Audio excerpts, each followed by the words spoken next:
Welcome back. As concerns regarding mental health continue to be addressed, the challenges remain obvious as a 17-year-old female inmate from the Bahamas Department of Correctional Services is hospitalized today in stable condition after she was found hanging in her cell from a makeshift rope made by prison attire around her neck. Reports say she was discovered around 9 p.m. Thursday night and immediately cut loose by correctional officers and subsequently transported by emergency medical services personnel to the hospital for further medical attention and evaluation.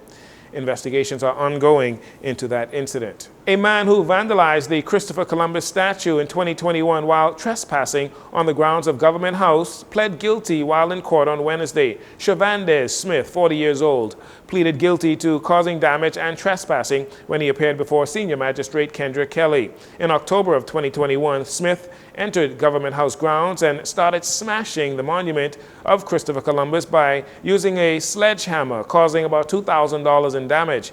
He was arrested on site. The incident went viral on social media and sparked widespread debate, with some people supporting him and others condemning him. Smith, who said he was remorseful, was ordered to pay $2,000 in compensation. He also has to pay a $5,000 fine to avoid spending 1 year in prison for causing damage and a $50 fine to avoid spending 1 month in prison for trespassing. As the University of the Bahamas observed International Ombudsman Day, Attorney General and Minister of Legal Affairs Senator Ryan Pinder addressed the recently passed Ombudsman Act 2024. Mr. Pinder said the government is in the process of preparing an implementation plan for the Office of the Ombudsman. This would be the first ombudsman for complaints to be investigated against the Bahamas Government Authority. He explained that the ombudsman is a neutral fact finder, not an advocate for one side or the other. They also play an active role in bridging civil society and government. They link responsibilities of the state to the rights of citizens, and they connect national laws to regional and international human rights systems.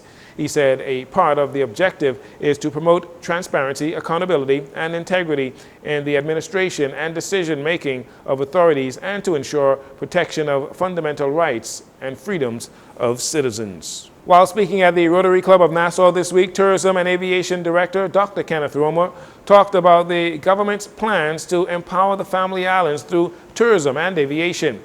Dr. Romer highlighted exactly how the new improvements to airport terminals around the country will impact residents on those islands. We're working, first of all, on a strategy to increase airlift into our southern islands. Exuma is to become the hub for the central and the southern Bahamas. So as opposed to a person coming into Nassau and then taking a flight from Nassau all the way into your southern Bahamas, Exuma now becomes the hub for the central southern Bahamas. You come into Exuma, then you have smaller carriers who are able to move traffic in greater volumes into our southern and central Bahamas. These are emerging opportunities. Inagua, Michael, but in Allen County, wait until it happens. Position ourselves now to create more room inventory. So as we build and attract new airlift, you're able to be positioned to accommodate visitors and not be caught off guard. But our strategy for airlift includes, again, the central and southern Bahamas. Dr. Romer said while some family islands are already thriving with high visitor numbers, the tourism ministry is focused on helping more islands benefit from tourism at a greater level. While I agree that tourism is better in the Bahamas, I also contend that it should not be better for some until it becomes best for all. Dr. Romer admonished residents to position themselves to take advantage of the opportunities that will be available to them as the government does its part to generate more traffic and revenue throughout the Family Islands.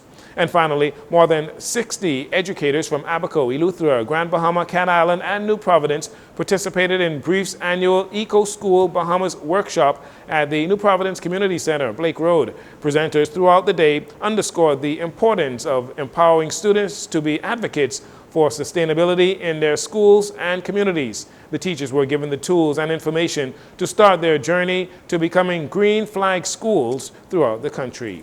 And that'll do it for your JCN Evening News. Once again, I'm Jarino Saunders. It's been a pleasure to have you join us. This segment of the news has been brought to you by Sun Oil Limited. News.